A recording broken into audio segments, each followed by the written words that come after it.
Good morning, नमस्ते भारत। मैं हूं निपुण सहगल। हम आपको बताएंगे कि आपके आसपास क्या हो रहा है, आज किन खबरों पर देश और दुनिया की नजरें रहेंगी, सब बताएंगे। गुड मॉर्निंग, नमस्ते भारत। बहुत स्वागत है आपका। आपके साथ मैं हूं जिया शर्मा। देश से लेकर दुनिया के कोने कोने से होगी हर खबर आपकी अपने चैनल एबीपी न्यूज पर। गुड मॉर्निंग, नमस्ते भारत। आपके साथ मैं हूं अपर्णा मौजम। महाराष्ट्र के नागपुर में दर्दनाक हादसा हुआ है। कार ने 3 बाइक को टक्कर मार दी है। हादसे में 4 लोगों की मौत हो गई है। टक्कर की वजह से चारों लोग फ्लाईओवर के नीचे गिर गए, जिसके बाद उनकी मौत हो गई। तो नागपुर में दर्दनाक हादसा हुआ है। हादसे में 4 लोगों की मौत हो गई है क्योंकि कार ने 3 बाइक को टक्कर मार दी और सभी लोग फ्लाईओवर से गिर गए। देखिए ये तस्वीरें, देखिए किस कदर ये दर्दनाक हादसा हुआ है, जहां सभी लोग 4 लोग फ्लाईओवर से नीचे गिर गए और उनकी दर्दनाक मौत हो गई है।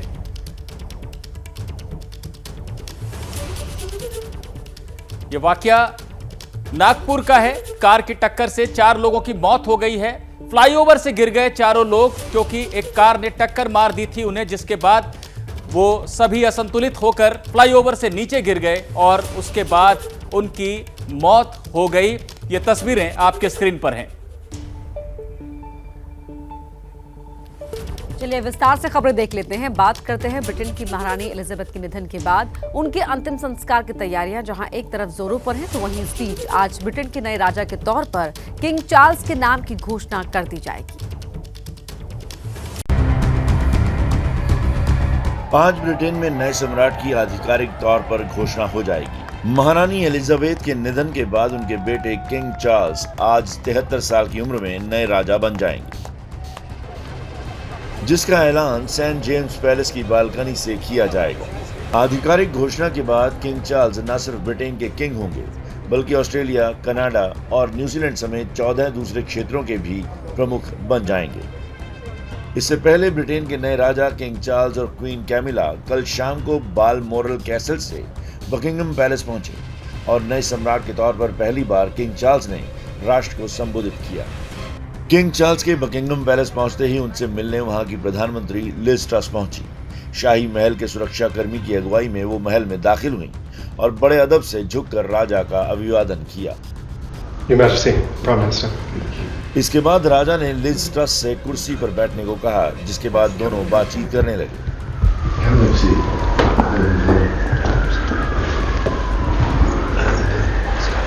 स्कॉटलैंड के बालमोरल में महारानी एलिजाबेथ के निधन के बाद पहली बार किंग चार्ल्स और क्वीन कैमिला ने बकिंगम पैलेस में दाखिल होने के बाद पैलेस में महारानी एलिजाबेथ को फूलों से दी गई श्रद्धांजलि देखी। जमा भीड़ की ओर वेव भी किया, हाथ हिलाकर अभिवादन किया। ये तो रही बात बकिंगम पैलेस की। वहीं दूसरी तरफ स्कॉटलैंड में अंतिम संस्कार से जुड़ी परंपराओं के तहत महारानी को शाही गन सैल्यूट दिया गया। क्वीन 96 साल की थी, इसलिए उन्हें हर साल के हिसाब से 96 राउंड की फायरिंग के साथ गन सैल्यूट दिया गया।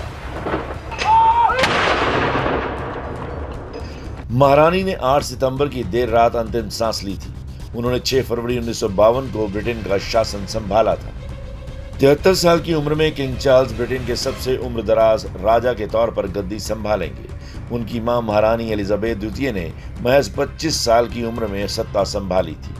पिता किंग जॉर्ज 6 के गुजर जाने के बाद एलिजाबेथ महारानी बना दी गई थी। इसके बाद महारानी एलिजाबेथ द्वितीय ने 70 सालों तक शासन किया और कई प्रधानमंत्री इस बीच आए और गए।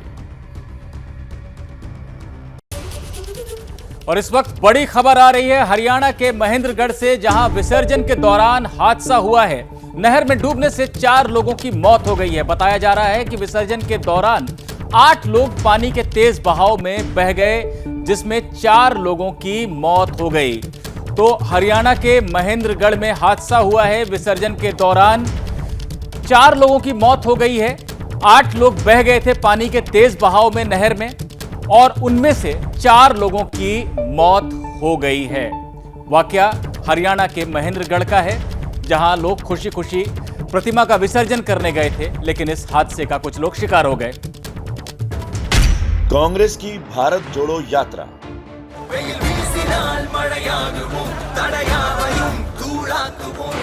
यात्रा के लिए क्या है खास इंतजाम? बिस्तर लगे हुए हैं, ऊपर एयर कंडीशन है, पंखा है। यात्रा के साथ चलते हैं 60 कंटेनर। बाहर से देखने पर ये मुझे लगता है जैसे मैं किसी ट्रेन के कंपार्टमेंट में आ गया हूँ। कंटेनर में रात गुजारते हैं पदयात्री। संघर्ष तो है, लेकिन इतने बड़े मिशन पर निकले हैं तो एडजस्ट करना है। एबीपी न्यूज पर यात्रा की हर अपडेट। भारत जोड़ो यात्रा की नाइट रिपोर्ट। कांग्रेस नेता राहुल गांधी भारत जोड़ो यात्रा पर निकले हैं और अभी उनकी यात्रा तमिलनाडु में ही है। हर दिन 20 किलोमीटर यात्रा सफर ये कर रहे हैं और इस दौरान रात्रि विश्राम के लिए खास इंतजाम भी किए गए हैं। यात्रा के साथ ही ट्रक पर 60 कंटेनर चलते हैं जिसमें लोगों के रहने और खान पान का इंतजाम किया गया है। एबीपी न्यूज की टीम कंटेनर के भीतर से आपको हर तस्वीर दिखाएगी और हमारे संवाददाता जैनेंद्र आपको दिखाएंगे कि आखिर कंटेनर के अंदर क्या सुविधाएं हैं। 60 के करीब में कंटेनर तैयार किए गए हैं खासतौर पर यात्रियों को रहने के लिए, और ऐसे ही एक कंटेनर के अंदर हम आ रहे हैं और आपको तस्वीरें दिखाने की कोशिश करते हैं। मेरे सहयोगी प्रवीण दीक्षित हैं और उनके साथ हम एक मौजूद है कंटेनर में। ये देखिए, ये इस तरीके से बिस्तर लगे हुए हैं, ऊपर एयर कंडीशन है, पंखा है। तो ये 2 बिस्तरों वाला कंटेनर जैसा जयराम रमेश ने बताया, एक बिस्तर के अलावा दूसरा बिस्तर और एक छोटी सी जगह है सामान रखने के लिए। जिस तरीके से ट्रेन में कंपार्टमेंट बने होते हैं, कुछ उसी तरीके से इन कंटेनरों को कंपार्टमेंट का रूप दिया गया है और साथ में कंटेनरों के साथ अटैच है इस तरीके का वॉशरूम, शौचालय, जिसमें कि फ्रेश होने की सुविधा है, यात्रियों की गीजर है, आईना है। तो एक जो दिनचर्या की जो सामान्य जरूरत होती है उसकी आपूर्ति के तौर पर इंतजाम किए गए हैं। एसी तो लगा है, छोटी सी खिड़की भी वेंटिलेशन के लिए बनी हुई है। तो इस एक छोटी सी झलक है कंटेनर के अंदर से, और इसी तरीके से तमाम कंटेनर डिजाइन किए गए हैं ताकि जो तकरीबन 200 से 250 पदयात्री रात को विश्राम करते हैं नाइट कैंप में, वो सुविधाजनक तरीके से और आरामदेह तरीके से रात गुजार सके। जी हमारे साथ हैं, हम इनसे बात भी करते रहेंगे। 2 रातें मैंने काटा है और मैं कंटेनर के अंदर करीब 11:30 बजे या 11:45 बजे जाता हूँ, 5:30 बजे 6:45 बजे निकल जाता हूँ। कंटेनर यहाँ से अगले स्थान पर चले जाता है 7:30 बजे और दूसरे जगह पर। तो रोज ऐसे ही सिस्टम है। मुझे लगता है पहली दफा आप इस तरीके के कंटेनर में सो रहे होंगे, तो अनुभव हाँ बिल्कुल। मैं तो पहली बार ऐसे कंटेनर में सो रहा हूँ। ये तो स्लीपर कंपार्टमेंट के माफिक है, अटैच बाथरूम है, खुले में शौच करने से यही अच्छा है। ओपन डेफिकेशन इंडिया, स्वच्छ भारत, ये स्वच्छ भारत का एक नमूना है। हालांकि स्वच्छ भारत के पहले निर्मल भारत अभियान था, तो ये निर्मल भारत अभियान को हमारे प्रधानमंत्री ने उसको नया नाम दे दिया स्वच्छ भारत।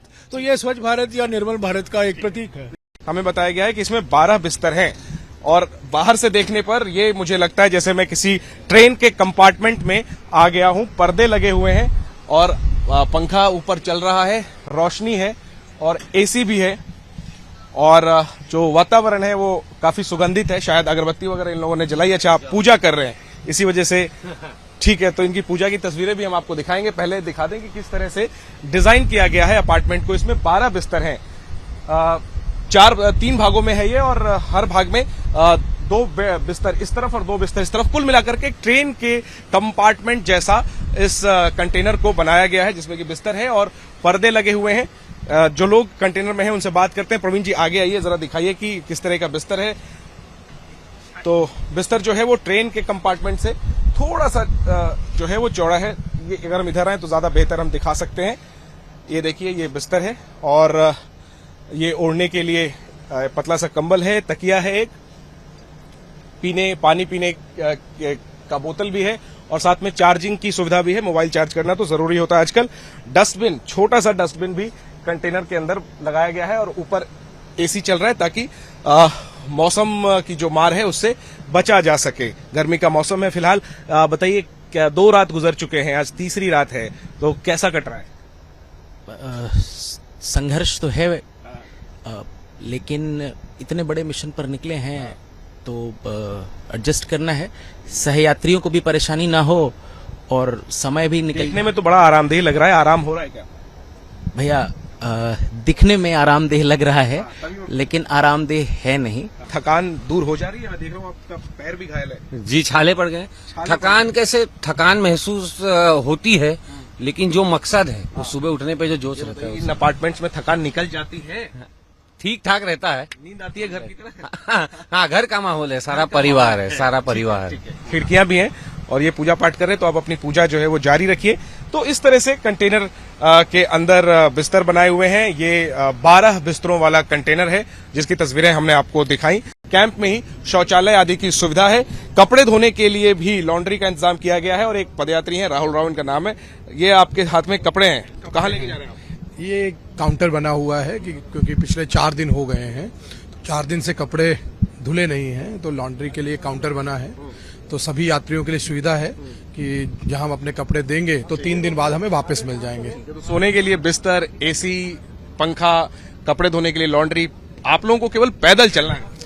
पैदल चलना है क्योंकि मौसम यहाँ पर ज्यादा कपड़े सूखने जैसा नहीं है और हर दिन एक जगह से दूसरी जगह जा रहे हैं, तो पड़ाव नहीं है, इसलिए कपड़े धो नहीं पाएंगे, इसलिए ये व्यवस्था की गई। का मकसद ये था कि कोई दिक्कत हो रही है आप लोगों को? दिक्कत तो यहाँ कोई भी नहीं है, क्योंकि दिक्कत हो तो भी जज्बा बहुत है। सुबह कितने बजे हो जाती है? मैंने सुना कि सुबह आप लोग 4 बजे 4:30 बजे जग जाते हैं। सुबह 12 लोगों का कंटेनर है, तो लोग 3 बजे से 3:30 बजे से जगना शुरू हो जाते हैं और 5 बजे तक सारे लोग जग के तैयार हो जाते हैं। नाश्ता क्या मिलता है और कितने बजे मिलता है? सर नाश्ता हमें 7:30 मतलब सुबह 5 बजे नाश्ता मिल जाता है हमें। 5 बजे नाश्ता करके निकलते हो? 5 बजे नाश्ता करके फिर उसके बाद हम 7 बजे निकल जाते हैं पैदल सर। ठीक है, फिर दिन का खाना? दिन का खाना सर बीच में ही होता है, फिर वहाँ पे 10-12 बजे जहाँ रुकते हैं। कांग्रेस के एक नाइट कैंप में देखने के लिए कि किस तरीके की व्यवस्था है, तमाम कंटेनरों में हम जा रहे हैं और उन्हीं में से एक में हमें कन्हैया मिले, तो हमने इनसे बातचीत करने के लिए इनको रोका। कन्हैया, भारत जोड़ो यात्रा में 2 दिन आप चल चुके हैं, 3 रात कंटेनर में गुजार चुके हैं, किस तरह की व्यवस्था है और क्या लग रहा है संदेश पार्टी का पहुंच रहा है? देखिए, हम लोग ना लॉजिस्टिक्स में नहीं फंसना चाहते हैं, लॉजिक में बात करना चाहते हैं। लॉजिस्टिक्स में फंस गए ना, फिर लॉजिक पीछे चला जाएगा। क्यों, लॉजिस्टिक्स में कुछ कमी है क्या? लॉजिस्टिक्स जो भी है, जैसा भी है, एक बार जब बैग पैक करके झोला उठा करके आ गए हैं ना, तो मंजिल पे पहुंच करके ही दम लेना है और मंजिल जब तक नहीं मिलेगी ना तब तक यात्रा करती रहनी है। 1, 2, 5, 50 चाहे जितनी भी। क्या मंजिल है? मंजिल है कि इस देश के राजनीतिक विमर्श से आम आवाम को गायब कर दिया गया है। आप देखिए, पूरे भारत यात्रा के दौरान भी भारत यात्रा को लेकर के जो विपक्षी हमला कर रहे हैं, तो वो भारत यात्रा के मुद्दों पे बात नहीं कर रहे हैं, टी शर्ट की बात कर रहे हैं, कंटेनर की बात कर रहे हैं। मुद्दा क्या है? चलो अच्छा है, इसी बहाने कम से कम वो भारत जोड़ो यात्रा की चर्चा तो कर रहे हैं, देश को पता तो लगेगा कि हम भारत जोड़ो यात्रा जो है वो लॉजिस्टिक्स के लिए नहीं कर रहे हैं, हम इस लॉजिक के लिए कर रहे हैं कि देश का मतलब होता है देश के लोग, परंपराएं, संस्कृतियां, ग्रंथ, शब्दावली, मान्यताएं, भाषाएं, बोलियां, इनको हमको जोड़ करके रखना है, क्योंकि यही देश की ताकत है। हेमंत शर्मा कह रहे हैं कि धर्म के आधार पर बंटवारा 47 में हुआ था, अगर कांग्रेस को अफसोस है तो राहुल गांधी पाकिस्तान जाएं और वहां से भारत जोड़ो अभियान शुरू करें। यही भाजपा की वैचारिक दरिद्रता है। मैं यही कह रहा हूँ कि जब आप आजादी के आंदोलन की चर्चा करेंगे, इनके पास एक भी आइकन नहीं है, एक भी नहीं। इनको गांधी के ही माला के मूर्ति पे माला चढ़ाना पड़ता है, सरदार पटेल का नाम लेना पड़ता है, सुभाष चंद्र बोस का नाम लेना पड़ता है। हाँ, वैसे ही जो है आज भी इनको कांग्रेसी की आलोचना करने के लिए, आलोचना तो वो है भी नहीं, हालांकि वो तो एक बहुत ही छिछली, अब कह लीजिए बहुत ही घटिया स्तर का जो है वो अपने नेता को खुश करने के लिए एक जो है तर्कहीन निंदा है। उनको आज भी एक पुराने ही कांग्रेसी की जरूरत पड़ रही है। महिलाओं की एक कंटेनर है। मैम, मैं क्या 1 मिनट आ सकता हूँ दिखाने के लिए, अगर प्राइवेसी आपकी भंग ना हो रही हो? तो महिलाएं भी काफी संख्या में चल रही हैं इस कांग्रेस की भारत जोड़ो यात्रा में। और थोड़ा सा अगर आप नीचे आ जाएंगे, कहाँ से हैं? चंडीगढ़ से, नंदिता। हाँ जी, यस। तो कितने लोग हैं आप लोग और जो व्यवस्था है वो क्या पर्याप्त है? हम 4 लोग हैं और हम अच्छी व्यवस्था है, ठीक है। हाँ, बड़ी संख्या में महिलाएं भी चल रही हैं, तो उस हिसाब से साफ सफाई और सुरक्षा इंतजाम है। तो महिलाएं, हम साफ सफाई खुद भी बहुत रख लेते हैं और अरेंजमेंट भी बहुत अच्छा है और सब बढ़िया है। सुबह झंडा फहराने के बाद और प्रार्थना के बाद यात्री निकल पड़ते हैं, 3 घंटा सफर करते हैं, फिर पूरे दिन रुकते हैं। इस दौरान राहुल गांधी सामाजिक आंदोलन से जुड़े हुए स्थानीय लोगों से मिलते जुलते हैं, संवाद करते हैं, उनकी समस्या समझते हैं। फिर शाम के वक्त में 3 घंटे की यात्रा होती है और फिर इसी तरीके के एक नाइट कैंप में वो यात्रा समाप्त होती है अगले दिन की यात्रा की शुरुआत के लिए। कैमरा पर्सन प्रवीण दीक्षित के साथ जैनेन्द्र, एबीपी न्यूज, कन्याकुमारी। उत्तर प्रदेश समेत 5 राज्यों में बच्चा चोरी की अफवाह से दहशत फैली हुई है। कई लोगों की पिटाई की जा रही है तो कहीं संदिग्धों की धरपकड़ चल रही है। और उत्तर प्रदेश की बात करें तो यहां के कई जिलों से बच्चा चोरी की अफवाह से प्रशासन भी अलर्ट हो गया है। ये तस्वीरें बच्चा चोरी की अफवाह के बाद कैसे हड़कंप मचा, उसकी गवाही देने के लिए काफी हैं। उत्तराखंड, यूपी, बिहार, मध्य प्रदेश और राजस्थान में कुल मिलाकर 30 से ज्यादा बच्चा चोरी की अफवाह के मामले सामने आ चुके हैं। यूपी की बात करें तो कम से कम 8 जिलों में अब तक अफवाहों का शोर है। अमेठी, रायबरेली, कौशाम्बी, बस्ती, सहारनपुर। हम आपको अलग अलग जिलों की तस्वीरें दिखा रहे हैं। यूपी के अमेठी में अफवाह के बाद पुलिस अलर्ट मोड में आ गई है। ये अफवाहें ट्विटर पर, फेसबुक पर और व्हाट्सएप ग्रुपों पर फैलाई जा रही है। पुलिस लगातार जागरूकता अभियान चला रही है। तो वहीं रायबरेली में बच्चा चोरी की अफवाह में लोगों ने एक युवक की जमकर पिटाई कर दी। यही नहीं, कौशाम्बी में गांव वालों ने बच्चा चोरी की अफवाह के बाद एक साधु की जमकर पिटाई कर दी।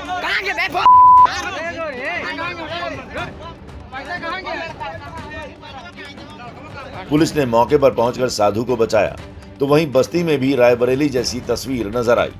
सहारनपुर के देवबंद में भी वैसा ही मंजर दिखा। शहर अलग अलग है, लेकिन तस्वीरें कमोबेश एक जैसी हैं।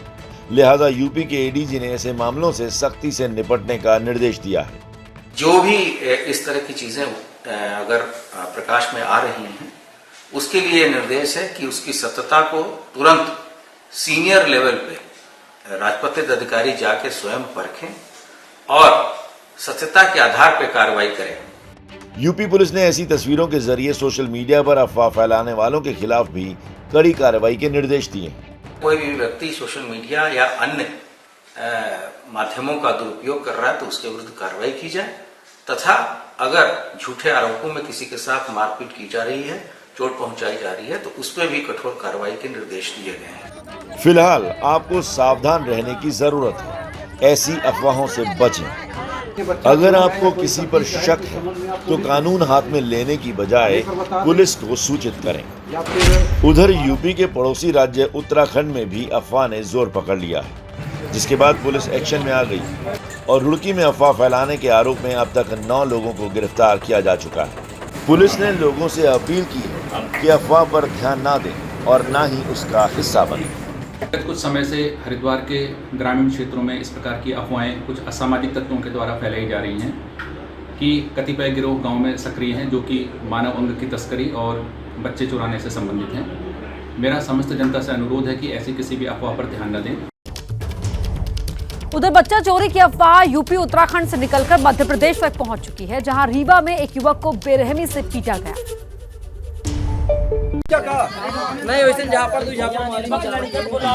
शहर बदल रहा है, लेकिन अफवाह की शक्ल सूरत नहीं बदल रही है। ये तस्वीरें मध्य प्रदेश के रीवा की हैं, जहां एक युवक को खंबे से बांधा गया। कोई पूछ रहा है तो कोई थप्पड़ मारने की बात कर रहा है। इस बीच उसके चारों तरफ बड़ी संख्या में लोग खड़े हैं। लोगों का आरोप है कि ये गांव से बच्चे को चुराने की कोशिश कर रहा था। हालांकि इस हो हंगामे के बीच पुलिस को खबर दी गई। पुलिस आई और युवक को खंबे से तो छुड़ा लिया, लेकिन हाथ बंधे रहे और तभी पुलिसकर्मी उसे एक थप्पड़ जड़ देता। हालांकि बाद में पुलिस युवक को थाने ले गई और पूछताछ में जुट गई। कुछ लोगों ने एक हल्ला किया कि एक बच्चा चोर घूम रहा है और एक व्यक्ति को खंबे में बांध करके पुलिस को सूचना दी।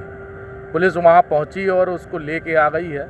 गुड़ थाने में अभी वो बंदा है, लेकिन वो दिमागी रूप से थोड़ा सा अस्वस्थ लग रहा है। जिस तरह राज्य दर राज्य अफवाह फैलती जा रही है, उससे पुलिस प्रशासन की चिंता बढ़ गई है।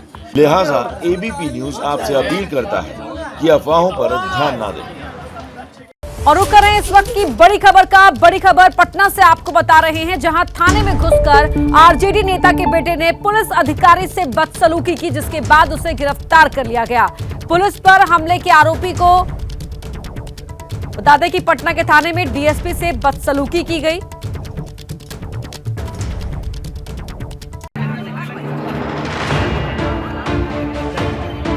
नीतीश और तेजस्वी की सरकार बनते ही ऐसा लगता है कि बदमाश बेलगाम हो गए और नेता दबंगई पर उतर आए हैं। ऐसा इसलिए कहा जा रहा है क्योंकि पटना के पीर बहोर से कुछ ऐसी ही तस्वीरें सामने आई।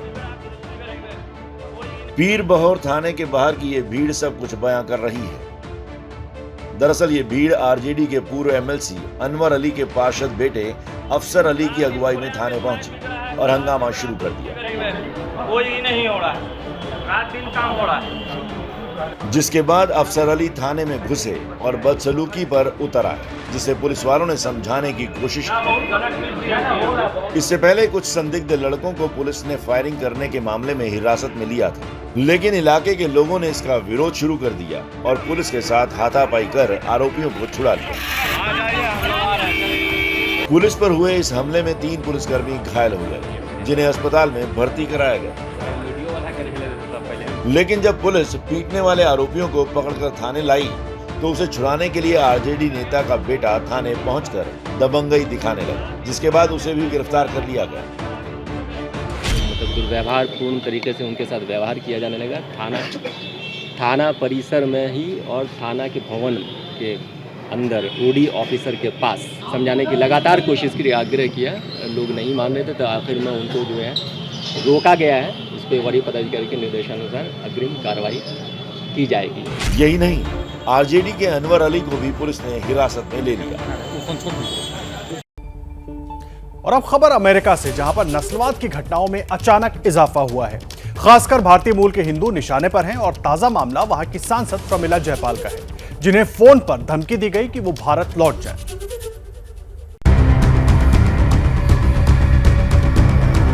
अमेरिकी समाज का ऐसा घिनौना सच सामने आया जिसे सुनकर आप हैरान रह जाएंगे। Yeah, hi, Pramila. Hey, I just wanted to give you a little heads up. Get ready for the worst year of your life. It's going to be turmoil every day. This is going to be fun. This is going to be fun. Your life is going to be miserable. You stupid Get ready for turmoil. You're getting it. You're going to get exactly what you deserve. Have a nice day. भद्दी भद्दी गालियां और धमकी दी जा रही। ये धमकी दी जा रही है वहां की सांसद प्रमिला जयपाल को, जो भारतीय मूल की हिंदू है। You stupid Get ready for turmoil. You're getting it. You're going to get exactly what you deserve. बताया गया कि चेन्नई में जन्मी प्रमिला जयपाल को एक आदमी ने फोन पर ये धमकियां दी, जिसके बाद उन्होंने सोशल मीडिया पर इसे साझा कर दिया। नफरत से भरे इस ऑडियो में जान से मारने की धमकी और अमेरिका ना छोड़ने पर गंभीर परिणाम भुगतने तक की चेतावनी दी गई। Hey, why don't you guys go back to where you came from? Day is coming, goddamn. Pramila Jaipal ने धमकी भरे ऑडियो को ट्वीट करते हुए लिखा, मैंने ऑडियो साझा करने का फैसला लिया क्योंकि हम हिंसा को स्वीकार नहीं कर सकते। हम उस नस्लवाद और लिंगवाद को भी स्वीकार नहीं कर सकते जो इस हिंसा को प्रोत्साहित करता है। जयपाल पहली भारतीय अमेरिकी सांसद हैं, लेकिन ऐसा नहीं है कि सिर्फ प्रमिला जयपाल ही निशाने पर रही। इससे पहले कैलिफोर्निया में 1 सितंबर को भारतीय मूल के एक आदमी को गालियां दी गई। वहीं 26 अगस्त को टेक्सास में भी भारतीय मूल की 4 महिलाओं के साथ बदसलूकी की गई थी। आइए आगे बढ़ते हैं, बात कर लेते हैं उत्तर प्रदेश की, जहां के बुलंदशहर से हैरान करने वाली तस्वीरें सामने आई हैं। वहां एक स्कूल में पढ़ रहे कुछ बच्चे अचानक बेहोश हो गए, जिससे इलाके में हड़कंप मच गया। ये तस्वीरें बुलंदशहर के गोपालपुर की हैं, जहां एक स्कूल में अचानक ऐसी जहरीली हवा फैली कि एक के बाद एक कई बच्चों की जान पर बन आई। सबसे पहले इस तस्वीर को देखिए। बच्ची को होश में लाने की कोशिश होती रही, डॉक्टर और टीचर सब हैरान थे कि आखिर ये कौन सी हवा है जो बच्चों को निगलना चाहती है। जैसे जैसे ये खबर आसपास पहुंची, हड़कंप मच गया और लोगों की भीड़ स्कूल पर इकट्ठा होने लगी। बताया गया कि पिछले कुछ दिनों से इसी तरह बच्चे बेहोश हो जाते हैं। लगातार 1 वीक से चल रहा है, पर एक हफ्ते से 1-2 बच्चे आज थोड़े 5-6 बच्चे गिर गए। जानकारी मिलते ही प्रशासन की टीम भी स्कूल पहुंची और मामले की जांच में जुट गई। वहीं स्कूल प्रशासन ने दावा किया कि आसपास की फैक्ट्रियों से निकलने वाली जहरीली गैस की वजह से बच्चे बेहोश हो रहे हैं। करीब 5-6 बच्चे बेहोश हुए हैं। यहाँ पर आसपास जो फैक्ट्री एरिया है तो उसके जहरीली गैस निकलने की वजह से बच्चे बेहोश हो रहे हैं। वहीं पूरे मामले में बुलंदशहर डीएम सीपी सिंह ने भरोसा दिया कि जांच के बाद जो भी दोषी होगा उसके खिलाफ सख्त कार्रवाई की जाएगी। मेरे प्रार्थना के दौरान कुछ बच्चे बेहोश होने की शिकायत प्राप्त हुई थी। बच्चे तुरंत ठीक हो गए थे। एसडीएम भी मौके पर हैं और पोल्यूशन कंट्रोल बोर्ड को भी मैंने भेजा है।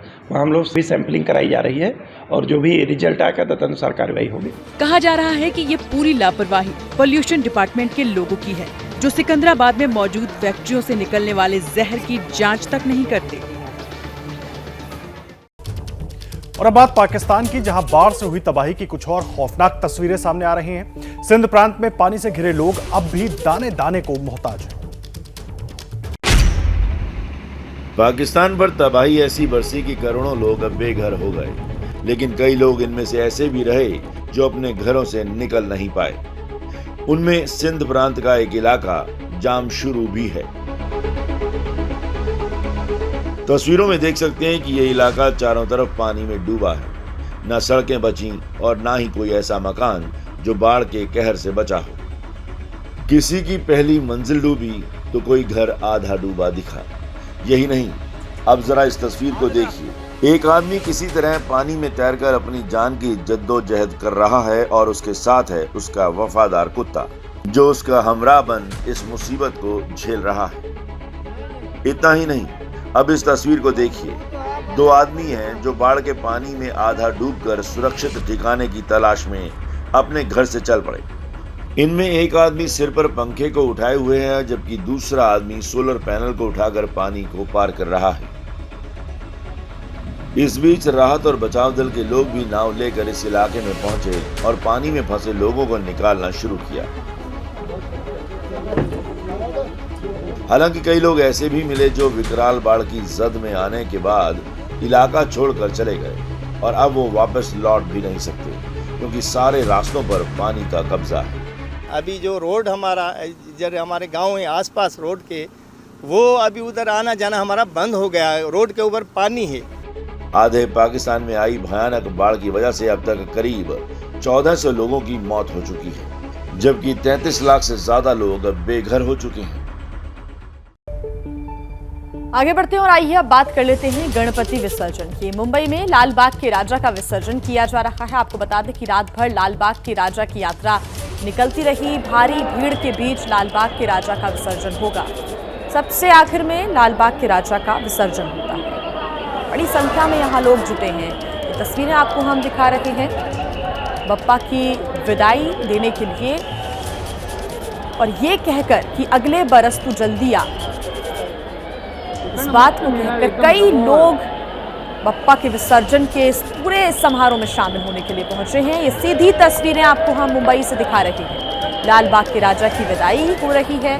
गिरगांव चौपाटी पर विसर्जन होगा और सबसे आखिर में लाल बाग के राजा का विसर्जन होगा। सुरक्षा के यहाँ पर कड़े इंतजाम किए गए हैं और इन्हीं इंतजामों के बीच बप्पा को विदाई दी जा रही है और हर कोई इस समारोह में शामिल होने के लिए पहुंचना चाहता है। बड़ी संख्या में आप लोगों को यहाँ देख रहे हैं।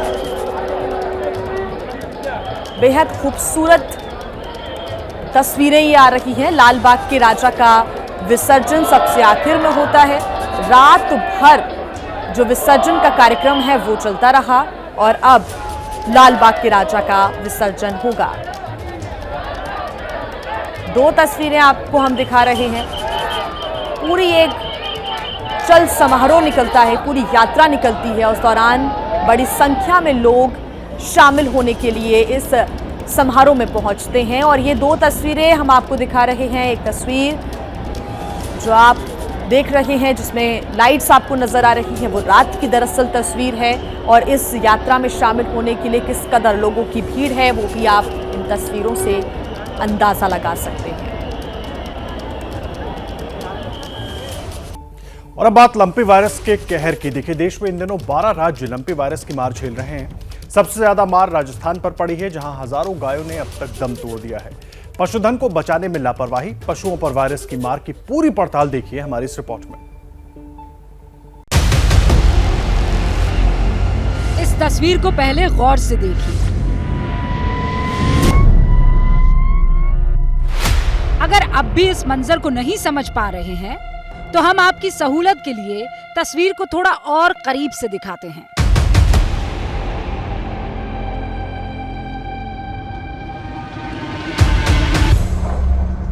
इस तस्वीर से आप समझ गए होंगे कि ये किस बड़ी त्रासदी की तस्वीरें हैं। लेकिन अब भी अगर आप पूरा सच नहीं समझ पाए हैं तो इस तस्वीर का एक और क्लोजअप देखिए।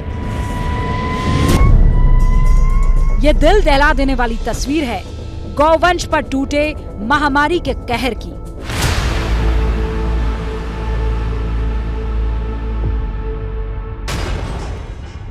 सैकड़ों नहीं बल्कि हजारों की संख्या में यहाँ गौवंश के शव ऐसे ही सड़ रहे हैं और हर रोज इस संख्या में सैकड़ों का इजाफा हो भी रहा है। आसमान में गिद्ध और कौवे इन शवों को अपना निवाला बनाने के लिए मंडरा रहे हैं। जहां तक आपकी नजर जाएगी यहाँ गौवंश के शव आपको नजर आएंगे। इन लाशों के ढेर की पूरी कहानी अब आप समझिए, लेकिन उससे पहले जगह को पहचान लीजिए। Jorbeer dumping yard, Bikaner, Rajasthan. ये जगह है राजस्थान के बीकानेर का जोड़बीड़ डंपिंग यार्ड। जिस गाय को हम माता कहते हैं, उनके शव जोड़बीड़ के डंपिंग यार्ड में कई दिनों तक सड़ते रहे।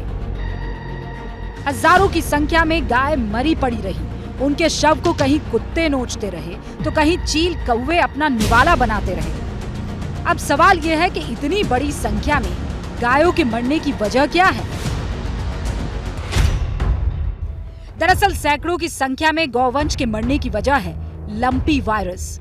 सिर्फ बीकानेर में अब तक 6000 गायों की मौत लंपी वायरस से हो चुकी है। जोड़बीड़ के डंपिंग यार्ड में तकरीबन 100 गायों के शव रोज लाए जा रहे हैं।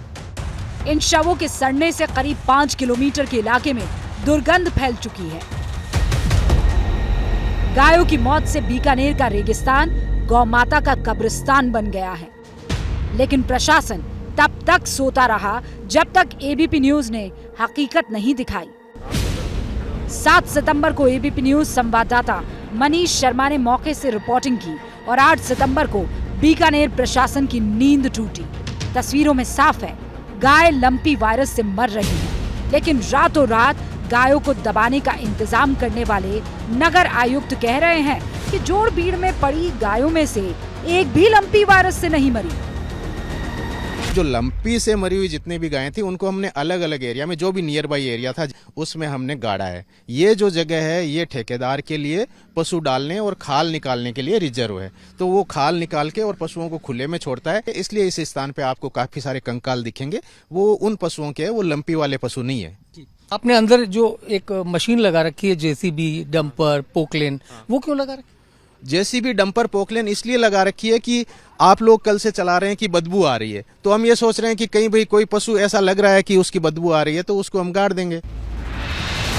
अफसर जो कह रहे हैं वो आपने सुन लिया, लेकिन शहर की महापौर खुद मान रही है कि नगर आयुक्त झूठ बोल रहे हैं। गाय लंपी से मरी है और उन्हें खुले में फेंकने के लिए नगर आयुक्त ही जिम्मेदार हैं। राजस्थान में लंपी वायरस का कहर जारी है, लेकिन सरकार है कि उस तरफ ध्यान ही नहीं दे रही। हर रोज राजस्थान में सैकड़ों गायों की मौत हो रही है, लेकिन जहां जहां पर भी मौतें हो रही हैं वहां प्रशासन सच्चाई को झुटलाने में जुटा है। अब प्रशासन ये तस्वीर दिखा रहा है कि ये जो गायें हैं ये वो आवारा पशु हैं जो शहर में मरते हैं और उसके बाद ठेकेदार उन्हें यहाँ पर फेंक जाता है। जो तस्वीर सब पूरे देश ने देखी वो हमारे बीकानेर की थी और उसके लिए मैं पूरा जिम्मेदार नगर निगम आयुक्त को मानती हूँ, क्योंकि उन्होंने अपनी जिम्मेदारियों से हाथ झाड़ दिया और अब जाके उस पर मिट्टी डाल रहे हैं। बिल्कुल कहीं ना कहीं अगर आप अपनी बात पे कायम रहे कि ये लंपी से ग्रसित गाय नहीं है, डेली रूटीन की है, तो अब आप उन्हें क्यों काट रहे हैं, क्यों नमक डाल रहे हैं? महापौर जो बता रही है उससे नगर आयुक्त सीधे इनकार कर रहे हैं। उनका तो ये तक कहना है कि बीकानेर में गायों की मौत उम्र बढ़ने की वजह से ज्यादा हो रही है और लंपी वायरस से कम। लंपी पीड़ित गायों का इलाज हो रहा है, हम उठा के हमारी गौशाला में इलाज कर रहे हैं, और जो लंपी से मर रही है उनका अलग तरह से निस्तारण कर रहे हैं। जी, तो कितनी गायों का निस्तारण हो रहा होगा लंपी पीड़ित रोजाना? लंपी पीड़ित मुश्किल से 5-7 गायें होती है, बाकी नॉर्मल डेथ होती है। मैं पहले भी बता रहा हूँ कि नॉर्मल डेज में भी 80 से 100 डेथ बीकानेर में होती है। जिन गायों की मौत को नगर आयुक्त सामान्य बता रहे हैं वो दरअसल लंपी वायरस की चपेट में आने से मरी है, लेकिन प्रशासन पूरे मामले पर मिट्टी डालने पर जुटा हुआ है। ये जो तमाम मिट्टी के टीले आपको नजर आ रहे हैं, ये दरअसल कब्रगाह है। यहाँ पर लंपी पीड़ित तमाम जानवरों को दफनाया गया है और इस पूरी प्रक्रिया को रात भर अंजाम दिया गया। वो कुछ छायाकार भी रहते हैं जो लगातार इस पूरे मामले पर निगाहें रखते हैं। मनीष पारिक हैं, ये बताएं कल जो यहाँ नजारा था वो आज है? नहीं सर, कल तो यहाँ पे कुछ नहीं था, एक भी टीला नहीं था यहाँ पे। दरअसल मैं परसों आया था, तब यहाँ पे भयंकर हजारों पशु थे और लंपी वाले रोगी के मैंने खुद ने गायें यहाँ पे देखी थी, खूब सारी, सैकड़ों की तादाद में थी। फिर कल हमारे जब फोटो प्रकाशित हुई और पूरे नेशनल लेवल पर फोटो हुई, तो कल प्रशासन दिन में आया। पहले तो उन्होंने चुन चुन के सारी जो लंपी पीड़ित गायें उनको इकट्ठा किया और उनको मिट्टी में छुपा दिया। सरकारी अमले का झूठ खुद कैमरा उजागर कर रहा है, लेकिन बीकानेर के नगर आयुक्त बड़े विश्वास के साथ कह रहे हैं कि लंपी वायरस महामारी से ये गाय मरी ही नहीं है। और अब खबर अमेरिका से, जहां नस्लवाद की घटनाओं में अचानक इजाफा हुआ है, खासकर भारतीय मूल के हिंदू निशाने पर हैं।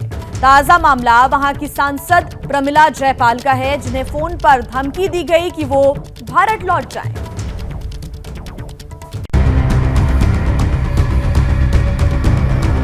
अमेरिकी समाज का ऐसा घिनौना सच सामने आया जिसे सुनकर आप हैरान रह जाएंगे। Yeah, hi, Pramila. Hey, I just wanted to give you a little heads up. Get ready for the worst year of your life. It's going to be turmoil every day. This is going to be fun. This is going to be fun. Your life is going to be miserable. You stupid. Get ready for turmoil. You're getting it. You're going to get exactly what you deserve. Have a nice day. भद्दी भद्दी गालियां और धमकी दी जा रही। ये धमकी दी जा रही है वहां की सांसद प्रमिला जयपाल को, जो भारतीय मूल की हिंदू है। You stupid. Get ready for turmoil. You're getting it. You're going to get exactly what you deserve. बताया गया कि चेन्नई में जन्मी प्रमिला जयपाल को एक आदमी ने फोन पर ये धमकियां दी, जिसके बाद उन्होंने सोशल मीडिया पर इसे साझा कर दिया। नफरत से भरे इस ऑडियो में जान से मारने की धमकी और अमेरिका ना छोड़ने पर गंभीर परिणाम भुगतने तक की चेतावनी दी गई। Hey, why don't you guys go back to where you came from? Day is coming, goddamn. Pramila Jaipal ने धमकी भरे ऑडियो को ट्वीट करते हुए लिखा, मैंने ऑडियो साझा करने का फैसला लिया क्योंकि हम हिंसा को स्वीकार नहीं कर सकते। हम उस नस्लवाद और लिंगवाद को भी स्वीकार नहीं कर सकते जो इस हिंसा को प्रोत्साहित करता है। जयपाल पहली भारतीय अमेरिकी सांसद हैं, लेकिन ऐसा नहीं है कि सिर्फ प्रमिला जयपाल ही निशाने पर रही। इससे पहले कैलिफोर्निया में 1 सितंबर को भारतीय मूल के एक आदमी को गालियां दी गई। वहीं 26 अगस्त को टेक्सास में भी भारतीय मूल की 4 महिलाओं के साथ बदसलूकी की गई थी। और देखिए, अमेरिका में निशाने पर हिंदू क्यों हैं और नस्लवाद की आग बुझ क्यों नहीं रही है, इस पर बात करने के लिए हमारे साथ कैलिफोर्निया से वरिष्ठ पत्रकार मंतोष शर्मा और वॉशिंगटन से रोहित शर्मा जुड़ गए हैं। आप दोनों का स्वागत है। साथ ही हमारे सहयोगी आशीष सिंह भी हमारे साथ जुड़े हुए हैं। सबसे पहले मंतोष जी, मैं आपके पास आना चाहूंगा कि आखिर ये नस्लवाद की जो आग है, पहले हमने देखा था 26 अगस्त को एक घटना हुई थी जहां महिलाओं के साथ बदतमीजी की गई, फिर 1 सितंबर को एक घटना होती है जहां पर एक भारतीय को निशाना बनाया जाता है। अब तो प्रमिला जयपाल को सीधा सीधा धमकी दी गई है, जो कि सांसद हैं, सिएटल से आती हैं, सिएटल का रिप्रेजेंटेशन करती हैं। क्यों इस तरह से नस्लवाद की आग बढ़ती जा रही है?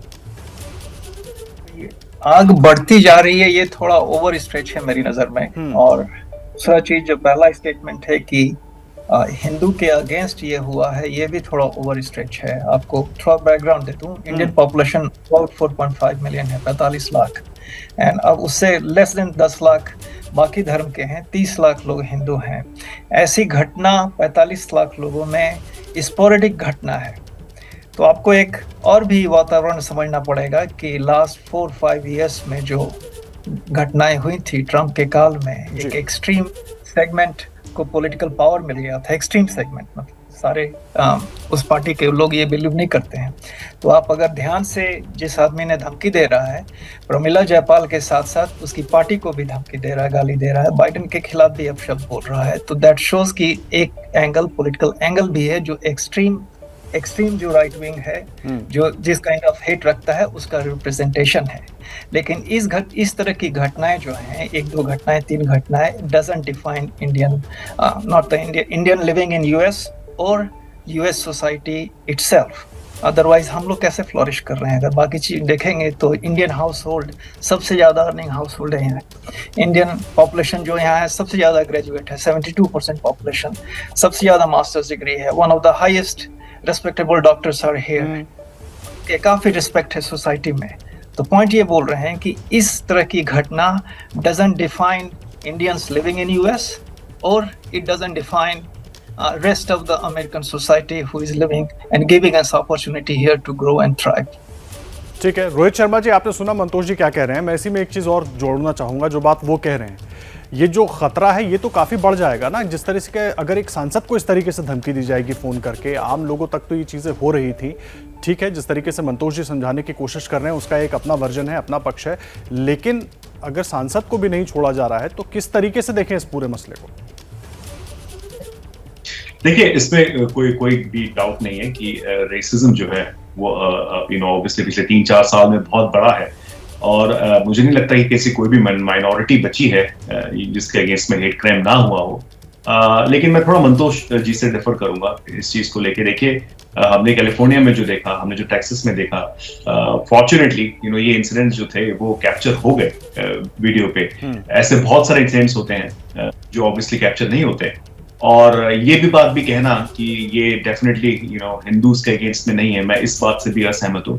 There has been uptick hate crime और हेट स्पीच को लेके, और कहीं ना कहीं अगर प्रमिला जयपाल की अगर ये बात है कि हाँ वो डेमोक्रेटिक हैं, वो जो बाइडेन की पार्टी से ताल्लुक रखती है, लेकिन कहीं ना कहीं जब उन्हें ये कहा जाता है वॉइस में कि आप भारतीय हैं, आप उस देश को वापस चले जाएं, उनको टारगेट किया जाता है, उनके देश को टारगेट किया जाता है, तो ऑब्वियस सी बात है कि उसमें एक स्किन कलर का, एक भारतीयता का भी उसमें जो रोल है हम उसे नजरअंदाज नहीं कर सकते। और दूसरी चीज जो आपने मुझसे पूछी, देखिए हमारे पास अमेरिका में बहुत से बात कही मंतोष जी ने कि इंडियन अमेरिकन बहुत फ्लरिश कर रहे हैं, बहुत सक्सेसफुल है, लेकिन कहीं से भी ऐसा नहीं है कि हम रेसिज्म के कम शिकार है। हमारे इंसिडेंट शायद कम रिपोर्ट इसलिए होते हैं क्योंकि हमारी पॉपुलेशन कम है, लेकिन इसका मतलब ये नहीं है कि इनफैक्ट मैं अपना खुद का एग्जांपल दूंगा। आज से 15 साल पहले मुझे खुद को मुझे रेसिज्म का शिकार हुआ था। मुझे गोरों ने कहा था कि go back to your country, और वो भी वॉशिंगटन डीसी में, व्हाइट हाउस से कुछ 5 ब्लॉक दूर था मैं, तब की बात है 15 साल पहले।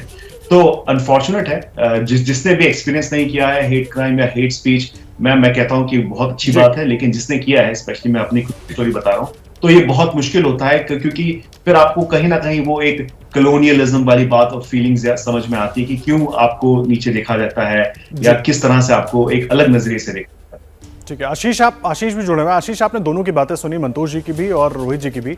सवाल बड़ा ये है कि ऐसे में भारतीयों की सुरक्षा को लेकर चिंता और बढ़ जाएगी वहां पर, क्योंकि इस तरह के मामले, जिस तरह से रोहित जी भी कह रहे हैं कि रिपोर्ट कम होते हैं, कुछ चीजें वीडियो पर आ गई हैं, तो इसलिए बातें अब सामने आ रही हैं, लेकिन सुरक्षा का बड़ा मुद्दा है।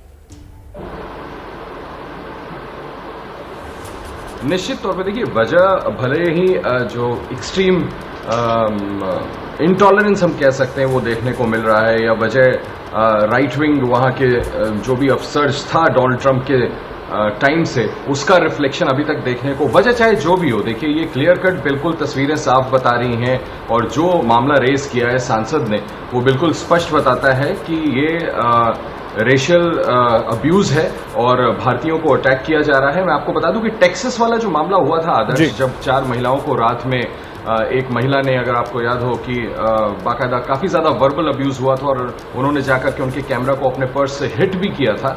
इस पर पुलिस ने कार्रवाई की थी और भारत सरकार ने इसको बाकायदा अमेरिकी प्रशासन के साथ उठाया था। निश्चित तौर पर भारत की ये चिंता है, जो इंडिया छोटा मोटा डायस्पोरा तो है नहीं, बहुत बड़ा डायस्पोरा है, लिहाजा इंडिया को मुझे ये उम्मीद है कि इस बार भी इस मसले को उठाया जाएगा। एक बात अगर आप मुझे 10 सेकेंड में मैं रेखांकित करना चाहूंगा प्रमिला जयपाल के बारे में। देखिए प्रमिला चलें आदर्श, आप अपनी बात पूरी कर लें।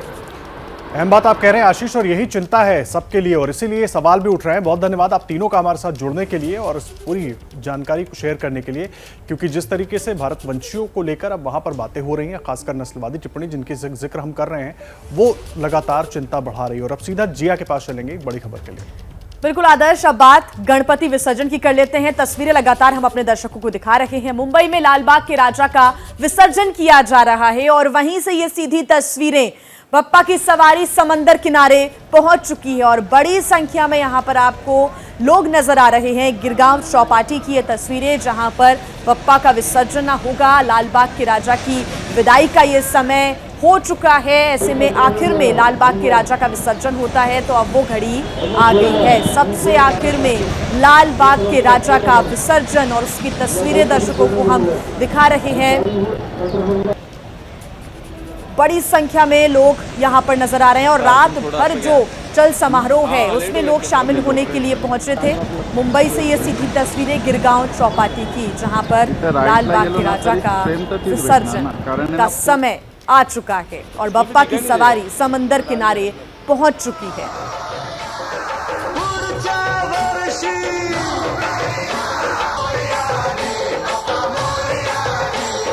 दस दिन तक बप्पा को सभी अपने घर में भी रखते हैं, उनकी सेवा करते हैं, उन्हें भोग लगाते हैं। कई लोग इस मौके पर व्रत भी रखते हैं और ये मनोकामना की तमाम विघ्न हरेंगे गणपति और अगले बरस जल्दी आने के लिए कहते हुए उनका विसर्जन किया जाता है। कुछ लोग 1.5 दिन में विसर्जन करते हैं, कुछ 5, कुछ 7 तो कुछ 10 दिन, यानी कि पूरे 10 दिन बप्पा का आशीर्वाद लेते हैं, बप्पा की सेवा करते हैं और फिर उनका विसर्जन किया जाता है। ये तस्वीरें मुंबई की। और ज्यादा जानकारी के साथ हमारे सहयोगी जितेंद्र हमारे साथ जुड़ गए हैं।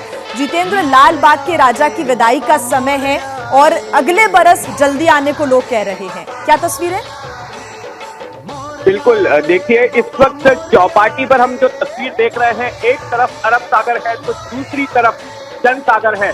लाखों की तादाद में इस वक्त लोग मुंबई की गिरगांव चौपाटी पर जुटे हुए हैं।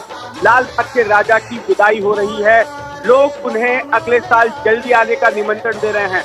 मैं आपको बता दूं कि करीब 20 घंटों तक लालबाग के राजा की शोभा यात्रा चली है। कल सुबह इस लालबाग इलाके से मध्य मुंबई के लालबाग में जहां पर वो विराजते हैं वहां से शोभा यात्रा की शुरुआत हुई थी और करीब 8 किलोमीटर का फासला तय करते हुए मध्य और दक्षिण मुंबई के अलग अलग इलाकों से गुजरते हुए गणपति बाप्पा यहाँ पर पहुंचे हैं, लालबाग के राजा यहाँ पर पहुंचे हैं। और मैं आपको बता दूं कि इस फासले को कवर करने के लिए, वैसे सुनने में तो ये बड़ा छोटा सा फासला लगता है, लेकिन इस फासले को कवर करने के लिए इतना वक्त इसलिए लग गया क्योंकि रास्ते भर में एक अंदाज के मुताबिक 10 लाख के करीब लोग मौजूद थे। लोग छतों पर खड़े थे, अपने घर की खिड़कियों पर मौजूद थे। पूरे रास्ते भर जो है बड़ी तादाद में लोग लालबाग के राजा की एक झलक पाने के लिए, उनका दर्शन करने के लिए वहां पर खड़े थे और इस वजह से बड़ी ही धीमी रफ्तार से जगह। जितेंद्र, हमारे सहयोगी सत्यम भी हमारे साथ जुड़ गए हैं और आइए उनका सीधा रुख कर लेते हैं। सत्यम, आप तस्वीरें दिखाएं, वहां का क्या माहौल है, क्या तस्वीरें दिखाएं?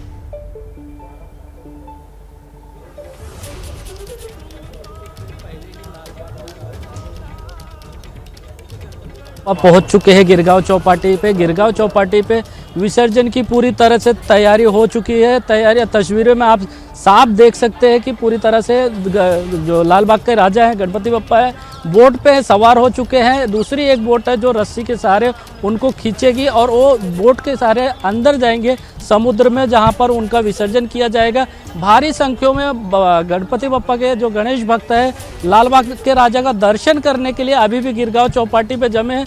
देर रात पूरी मुंबई के रास्ते पे जहां से लालबाग के राजा जा रहे थे वहां पर पूरे तरह से बड़ा गणेश भक्तों की भीड़ देखने मिली थी। अभी भी आप देख सकते हैं, तस्वीरें साफ साफ दिखाई दे रहे हैं। मुंबई के गिरगांव चौपाटी की है। विसर्जन की पूरी तैयारी हो गई। कुछ ही देर में लाल बाग के राजा हैं जो गणपति बप्पा, उनका विसर्जन किया जाएगा। भक्त है, गणेश भक्त है, उनकी एक इच्छा है कि लाल बाग का राजा का दर्शन मिले और वही दर्शन लेने के लिए लगातार है कल सुबह से मुंबई के रास्ते पे और गिरगांव चौपाटी पे आज भी सुबह देर रात से यहाँ पर भक्तों का तांता लगा हुआ है।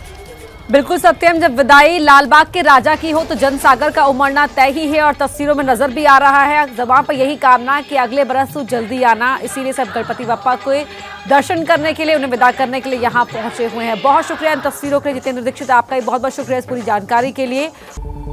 नमस्ते भारत लगातार जारी है। इस वक्त आपको बड़ी खबर बता दें। देखिए, पटना में थाने में घुसकर आरजेडी नेता के बेटे ने पुलिस अधिकारी से बदसलूकी की, जिसके बाद उसे गिरफ्तार कर लिया गया। पुलिस पर हमले के आरोपी को थाने से जबरन छुड़ाने की कोशिश उसने की, जिसके बाद बदसलूकी डीएसपी से की और गिरफ्तार कर लिया गया।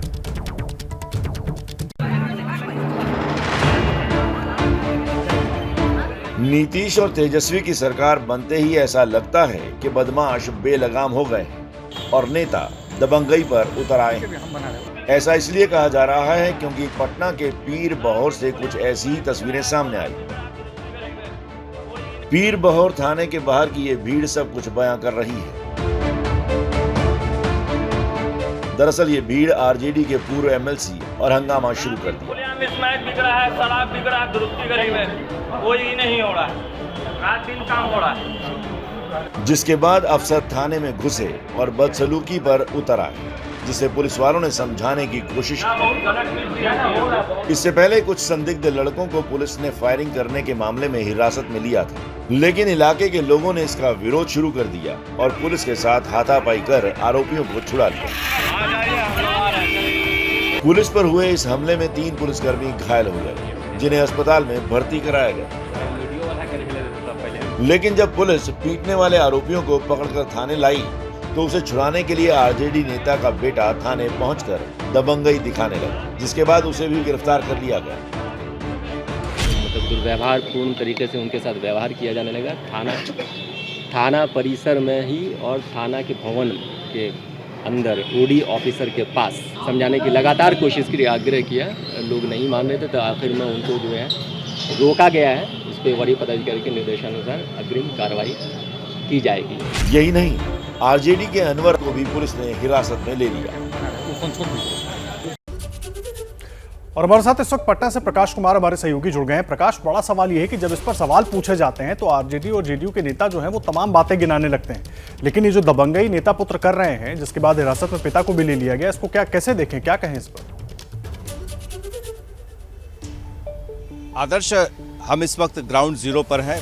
पटना के गांधी मैदान से अंदर में सब्जी बाग के सामने ये पीर बहोर थाना है, जहां पर रात भर हंगामा होता रहा। और एक और दिलचस्प तस्वीर हम दिखा रहे हैं आपको, ये सुबह सुबह दर्शकों को, कि ये एक होर्डिंग लगा हुआ है, जिस होर्डिंग में अफसर अहमद की तस्वीर है और ऊपर में लालू यादव, नीतीश कुमार, सोनिया गांधी, ये सब मौजूद है और लिखा हुआ है डर के आगे जीत है, बिहार में बहार है, महागठबंधन की सरकार है। ये आपने देखा, ठीक थाने के सामने में ये लगा हुआ है। तो जाहिर है, और इसके ठीक ऑपोजिट में सब्जी बाग है, जहां जो पूरा इलाका है ये पहले से ही काफ़ी मशहूर रहा है बहुत सारे कारणों से भी। तो आप ये देखें कि पीर बहोर थाने में जो हंगामा शुरू हुआ और वो जिस बात को लेकर हुआ वो दर्शकों को हम बता चुके हैं। इसमें 2 महत्वपूर्ण बात है। पहली बात ये है कि अफसर अहमद यहाँ का वार्ड पार्षद है और वो किस तरीके से दबंगई से अंदर घुसता है, और ये वो जगह है जहां पर हंगामा बीच में रोक रहा हूं। बहुत दिलचस्प तस्वीर दिखाकर आपने शुरुआत की, अपनी बात की, बहुत दिलचस्प हो जाती है। और उसी से जुड़ा एक दिलचस्प एक बात भी सुनाते हैं, क्या कुछ खुद मुख्यमंत्री ने कही थी अपनी बाइट के दौरान मीडिया से बात करते हुए, क्या कहा था, पहले वो सुनवाता हूं फिर आपके पास लौटता हूं। यहाँ जंगल राज आया है, कौन जगह हो रहा, यहाँ पर कहीं कोई घटना घट गई तो आप जरा बता दीजिए। तो इस दुनिया में कोई देश है, इस देश में कोई राज्य है जहाँ पर कोई झंझट आपस में नहीं करता है? जंगल राज चल रहा है, जनता राज चल रहा है, समझ गए ना? प्रकाश, नीतीश कुमार कह रहे हैं कि जनता का राज है, जनता राज चलता है बिहार में। क्या यही जनता राज है जहां पुलिस वाले भी सुरक्षित नहीं दिख रहे हैं, डीएसपी भी सुरक्षित नहीं दिख रहे हैं? आदर्श, मैं यही बात कह रहा था कि जिस तरह से अफसर अहमद यहाँ पहुँचा था और दबंगई कर रहा था। बड़े बड़े पुलिस अधिकारी जो हैं वो पसीने छूट रहे थे उनके। इसके पीछे वजह क्या है, हम आपको लिए चलते हैं ठीक उसी जगह पर जहाँ पर ये हंगामा हुआ था। ये वो जगह है जहाँ पर अफसर अहमद जो हैं वो खड़े थे और उन्हें पुलिस वाले मना रहे थे। वो ये कह रहे थे कि अरे भाई मान जाओ, और वो लगातार आरोप लगा रहा था कि स्मैक बिकता है सब्जी बाग में, आसपास के इलाके में शराब बिकती है और आप उसे नहीं पकड़ते हैं और आप निर्दोष लोगों को पकड़ ले आते हैं। तब तक उनके पिता जो एक ज़माने में कबाब मंत्री के नाम से मशहूर थे, अहमद साहब, जो अभी पूर्व विधान पार्षद हैं, एमएलसी हैं, वो पहुंच गए बेटे के पक्ष में और फिर यहाँ पर जम का हंगामा लगा। हज़ारों की तादाद में लोग यहाँ पर पहुँच गए थे और काफ़ी हंगामा बहुत देर तक होता रहा। पुलिस को इतनी भी हिम्मत नहीं हो पाई कि अफसर अहमद को यहाँ पकड़ के रख सकें, बल्कि उन्हें यहाँ से हटा दिया गया। आपने सुना होगा वो बाइट जिसमें कि यहाँ के थानेदार ये कह रहे हैं कि बड़े अधिकारियों का इंतज़ार किया जा रहा है। पटना बिहार की राजधानी, बड़े अधिकारियों के इशारे का क्यों इंतज़ार? थाने पर पूरी तरह से लोगों ने चढ़ाई कर दी थी, यहाँ चारों ओर से घेर रखा था। आप समझ सकते हैं। मैंने एक पुलिस वाले से यहाँ बात की तो उसने कहा कि दिक्कत तो हुई है, कल काफ़ी गाली गलौज हुआ है, हमारे अफसर के साथ हुआ है, हंगामा हुआ है, यहाँ तक कि वर्दी उतारने की भी धमकी दी गई है। आप समझ सकते हैं कि पुलिस वाले को उन्हीं के थाने में उन्हें धमकाया जा रहा हो, तो जाहिर है कि सवाल तो उठेंगे। इसीलिए प्रकाश ये सवाल हम उठा रहे हैं क्योंकि एक तरफ नीतीश कुमार जो है वो सुशासन का हवाला देते हैं, जनता के राज की बात करते हैं, और दूसरी बात पुलिस वाले खुद अपना काम सुरक्षित तरीके से नहीं कर पा रहे हैं। जब एक डीएसपी के साथ इस तरह की चीज हो तो आम पुलिस वालों, बाकी पुलिस वालों का क्या हाल होगा, और इसीलिए सवाल खड़े होते हैं। प्रकाश, बहुत धन्यवाद फिलहाल इस जानकारी के लिए। क्या मजबूरी है मेरी, बताइए। मैं अभी आपको बताती हूँ कि मैंने ओए होए होए होए, नमकीन के चटकारे लेते हुए टकटकी मार के डिबेट शो को पॉज रिपीट कर करके देख रहे हैं जोगिंदर जी। इनकी तरह आप भी देखें अपनी फेवरेट डिबेट्स को रिपीट कर और डाउनलोड कीजिए एबीपी लाइव ऐप अपने स्मार्ट टीवी पर।